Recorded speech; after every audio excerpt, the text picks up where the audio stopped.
ዕለተ ሐሙስ ግንቦት 21 ቀን 2017 ዓ.ም ሰላም ጤና ይስጥልን የተከበራችሁ ተመልካቾቻችን ከናሁ ቴሌቪዥን የሀገር ውስጥና የባህር ማዶ ዜናዎቻችን ወደ እናንተ የሚደርሱበት ጊዜው አሁን ነው። ከዜናዎቹ ጋር ዳና ታደሰ አብሬያችሁ ቆይታ አደርጋለሁ። እስከ ፍጻሜያችን ድረስ አብራችሁን ሁኑ። ቀዳሚ ወዳደረግነው የሀገር ውስጥ መረጃዎቻችን እናልፋለን። በሕክምና ባለሙያዎች የተነሳ ሀሳብ እንደሚፈቱ ከንቲባ አዳነች አቤቤ አስታውቀዋል። የአዲስ አበባ ከተማ አስተዳደር ከንቲባ ወይዘሮ አዳነች አቤቤ በሕክምና ባለሙያ የተነሱ ሀሳቦች በመውሰድ ለቀጣይ ተግባር በግብዓትነት በመጠቀም መሻሻል የሚገባቸው ጥያቄዎች እንደሚፈቱ ገልጸዋል። በአዲስ አበባ ከተማ አስተዳደር የላቀ የጤና አገልግሎት ለሀገር ብልጽግና በሚል መሪ ሀሳብ የጤና አመራሮችና ባለሙያዎችን ያካተተ ከተማ አቀፍ የማጠቃለያ ውይይትም ተካሂዷል። የውይይት መድረክ ዓላማው ሀገራዊ ሁኔታዎች ላይ መግባባትን መፍጠር እንዲሁም በተፈጠሩ መግባባቶች መሰረት የጋራ ርብርብ ለማጠናከር ነው ተብሏል። ከንቲባ አዳነች አቤቤ በመድረኩ ላይ እንዳሉት በመዲናዋ እየተሰጡ የሚገኙ የጤና አገልግሎቶች አድማስ ለማስፋት በርካታ ስራዎች ተሰርተዋል ብለዋል። ለአብነት ነባር የሕክምና ተቋማት አቅም በማደራጀትና የነበረባቸውን የግብዓት ችግር በመፍታት 28 ነባር የሕክምና ተቋማት የተሟላ አገልግሎት መስጠት እንዲችሉ ተደርገው መቅረባቸውንም ጠቅሰዋል። የጤና ሴክተሩ ደረጃ በይበልጥ ለማሳደግ ብሎም ነባሩ የጤና ተቋማትን ለማሻሻልና ከተማችንን የጤና ቱሪዝም ማዕከል ለማድረግ በትጋት ይሰራልም ብለዋል። ለዚህም የተደራጀ አዳዲስና ዘመናዊ የጤና ተቋማት ግንባታ ማጠናቀቅ፣ ብቁ የጤና ባለሙያዎችን ማፍራት፣ ወቅቱ የደረሰበትን ዘመናዊ የሕክምና መሳሪያዎች ማሟላት እንዲሁም የጤና ባለሙያዎችን ተጠቃሚ የሚያደርጉ መሰረታዊ ስራዎች ላይ ትኩረት ይደረጋልም ብለዋል። ባለሙያዎች እያገለገሉ መጠየቅ ሲችሉ ከሙያ ስነ ምግባር ውጭ ስራ በማቆም ጥያቄ ማቅረብ ተገቢ ያለመሆኑንም ተነስቷል። ከዚህ ባለፈ በሕክምና ባለሙያዎች የተነሱ ሀሳቦችን በመውሰድ ለቀጣይ ተግባራት በግብዓትነት በመጠቀም መሻሻል የሚገባቸው ጥያቄዎች በአጭር በመካከለኛና በረጅም ጊዜ እንደሚፈቱም አረጋግጠዋል። የኤምፖክስ ቫይረስ ስርጭትን ለመግታት የሚከናወኑ የቁጥጥር ስራ ተጠናክሮ መቀጠሉን የጤና ሚኒስተር ዶክተር መቅደስ ዳባ አስታወቁ። ሚኒስተሯ ቫይረሱን ለመከላከል በተከናወኑ ተግባራት ዙሪያ መግለጫን ሰጥተዋል። በመግለጫቸውም የኤምፖክስ ቫይረስ ለዓለም አቀፍ ደረጃ 133 አገራት በአፍሪካ ደግሞ 29 አገራት መከሰቱን ጠቁመዋል። በኢትዮጵያ በሞያሌ አካባቢ የሚኖሩ የ21 ቀን ህፃን በሽታው መያዙን በመለየት ጠቅሰው በህፃኑ እናትና አባት ላይ በተደረገ የናሙና ምርምር በሽታው እንዳለባቸው መረጋገጡንም አመላክተዋል። በበሽታ የተያዙ ሰዎች ለይቶ የማቆያ አስፈላጊ እንክብካቤ የተደረገላቸው መሆኑን ገልጸው ህሙማኑ በጥሩ ጤንነት ላይ መሆናቸውንም ተናግረዋል። በቫይረሱ ከተያዙ ሰዎች ጋር ንክኪ ያላቸው የተባሉ 5 ሰዎች ላይ ናሙና ተወስዶ ምርመራ እየተደረገ መሆኑንም ገልጸዋል። የጤና ሚኒስቴር ከህብረተሰብ ጤና ኢንስቲትዩት ጋር በመተባበር ድንገተኛ ምላሽ መስጫ ማዕከል በማቋቋም የመለየትና የቅድመ ስራዎችን እየተከናወኑ መሆኑን ገልጸዋል።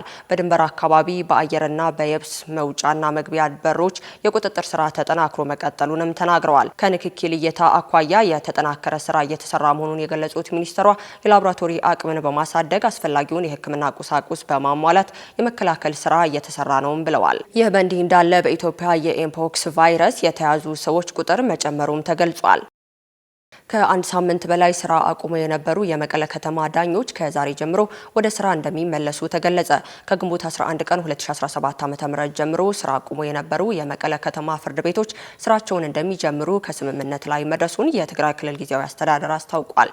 የፍትህ ተቋማት እያጋጠማቸው ያለውን የዋስትና ችግር በዘላቂነት ለመፍታት ጊዜያዊ አስተዳደሩ እንደሚሰራም ገልጿል። ዳኞች ያቀረቡት የደህንነት ስጋት ጥያቄ ጊዜያዊ አስተዳደር ትኩረት ሰጥቶ እንደሚያከናውንላቸው በተደረሰ ስምምነት ምክንያት ወደ ስራ ገበታቸው ለመመለስ መወሰናቸው ተገልጿል። የትግራይ ክልል ጊዜያዊ አስተዳደር ፕሬዝዳንት ጽህፈት ቤት ዳኞች ያለባቸውን የደህንነት ስጋት በማስመልከት ከፕሬዝዳንት ሌተናል ጀነራል ታደሰ ወረደና ከፍትህ አካላት አመራሮች ጋር ተወያይተዋል ብለዋል። በውይይታቸውም በዳኞች ላይ ያንዣበበው የደህንነት ስጋት በጥልቅ ተዳሶ ችግራቸው ከስር በመረዳት ለመፍትሄው ትኩረት ሰጥቶ ይሰራል ሲሉም ገልጸዋል። የደህንነት ስጋትን በዘላቂነት ለመፍታት የአጭርና የረጅም ጊዜ የመፍትሄ አቅጣጫ ተቀምጦ በተደረሰው መግባባት መሰረት የመቀለ ሰባቱም ክፍለ ከተሞች ፍርድ ቤቶች ከዛሬ ግንቦት 21 ቀን 2017 ዓ.ም ጀምሮ ወደ ስራ ገበታቸው ይመለሳሉ ተብሏል። የመቀለ ከተማ ፍርድ ቤት ግንቦት 19 ቀን 2017 ዓ.ም ይፋ ባደረገው መልእክት የደህንነት ስጋት ከሚመለከተው አካላት ጋር በመተባበር በተወሰነ ደረጃ መፍትሄ ስለመቀመጡ ከግንቦት 21 ቀን 2017 ዓ.ም ጀምሮ መደበኛ አገልግሎት መስጠት ይጀምራል ብሏል። ቀጥለናል። ከውጭ ወዳገኘናቸው መረጃዎች እናልፋለን። ኢኮዋስ 50ኛ ዓመት ለማክበር እስከ 2050 ራዕይ ስትራቴጂ ማዘጋጀቱን አስታውቋል። የኢዮቤልዩ መታሰቢያ በጋራ ለብሩህ የወደፊት ተስፋ በሚል መሪ ቃል ህብረቱ ክልላዊ ውህደትና አንገትን ለማስመዝገብ ያለውን አዲስ ቁርጠኝነት አጉልቶ ያሳያል ተብሏል። የምዕራብ አፍሪካ ኢኮኖሚ ማህበር ኮሚሽን በ2050 ድርጅቱ ኢኮዋስ ኦፍ ስቴት ወደ ኢኮዋስ ኦፍ ፒፕል ፒስ ኤንድ ፕሮስፐሪቲ ፎር ኦል ለመለወጥ ያለውን የረጅም ጊዜ ምኞት አቅርቧል። ስትራቴጂው በክልሉ 300 ሚሊዮን የሚገመቱ ነዋሪዎች ራዕዩን እንዲቀበሉትና የህብረተሰቡን እጣ ፈንታ በንቃት እንዲሳተፉ ለማድረግ ያለመ ነው ተብሏል። ኢኮዋስ እንደ አውሮፓውያን አቆጣጠር ሜይ 28 ቀን 1975 በናይጄሪያ ሉጓሳ በ15 የሀገራት መሪዎችና መንግስት በተፈራረሙት ስምምነት የተፈጠረ ነበር። በዚህ ዓመት በመጀመሪያ ላይ ቡርኪና ፋሶ፣ ማሊና ኒጀር መውጣታቸውን ተከትሎ የኢኮዋስ አባላት ወደ 12 ዝቅ ብለዋል።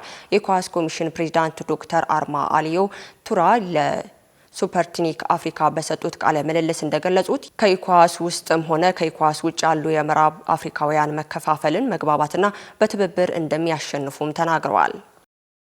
በመጨረሻ ሚሊዮነሩ ኤለን መስክ በትራምፕ አስተዳደር ራሳቸውን ማግለላቸውን አስታውቋል። ኤለን መስክ አዲሱ የትራምፕ አስተዳደር ወደ ዋይት ሀውስ ከተመለሰ በኋላ በሺዎች የሚቆጠሩ የፌዴራል መንግስት ሰራተኞች የተባረሩበት የዲጂ ንቅናቄ መስሪያ ቤት ኃላፊ እንደነበሩ ይታወሳል። ዶጅ እየተባለ የሚጠራው የአሜሪካ የብክነት ቅነሳ መስሪያ ቤት ትራምፕ ስልጣን ከወጡ ጀምሮ ወደ ስራ በመግባት ሲያገለግሉ ቆይተዋል። በመሆኑም ኤለን መስክ በራሱ ንብረት በሆነው ኤክስ ማህበራዊ ሚዲያ በኩል በሰጡት መግለጫ ፕሬዚዳንት ዶናልድ ትራምፕ ለሰጡኝ እድል ምስጋናውን አቅርቧል። ኤለን መስክ አያይዘውም ፕሬዚዳንት ትራምፕ ብክነቱን እንዲቀንስ እድሎችን ስለሰጡኝ አመሰግናለሁ። እኔ ከኃላፊነት ብልቅም ነገር ግን ዲጂ ተጠናክሮ ይቀጥላልም ብለዋል። ዋይት ሀውስ ካለፈው ሮብ ጀምሮ ኤለን መስክ የመንግስት ልዩ መልእክተኛ የተወሰኑ መለያዎችን እንዲነሳ መደረጉንም ቢቢሲ ዘግቧል። የዓለማችን ቱጃር ሰው ዶጅን እየመራ እንደማይቆይና ኃላፊነቱን ጊዜያዊ እንደሆነ ከዚህ ቀደም ማስታወቁ ይታወሳል። ትውልደ ደቡብ አፍሪካዊና እውቁ የቴክኖሎጂ ሰው ኤለን መስክ ልዩ የመንግስት ሰራተኛ የሚል ኃላፊነት ተሰጥቶት በአመት ከ130 ቀናት ብቻ እንዲሰራ ኃላፊነት ተሰጥቶት የነበረ ሲሆን ይህ ቀነ ገደብም የፈረንጆቹ ግንቦት ወር ላይ መገባደጃውን ያገኛል ተብሏል። ይሁን እንጂ ኤለን መስክ በትራምፕ የበጀት ረቂቅ አዋጅ ደስተኛ እንዳልሆኑና እንደተከፉ ባስታወቁበት ማግስት ኃላፊነት መልቀቅ ዓለም አቀፉ የመገናኛ ብዙሃን እያነጋገረ ይገኛል። ከናሁ ቴሌቪዥን ለሰዓቱ ያዝንላችሁ መረጃዎቻችን የእስካሁኑኑ ይመስሉ ነበር። ከዜናዎቹ ጋር ኤልዳና ታደሰ አብሬያችሁ ቆይታ አደረኩኝ። የናሁ ፕሮግራሞች ወደ እናንተ መድረሳቸውን ይቀጥላሉ። መልካም ቀን።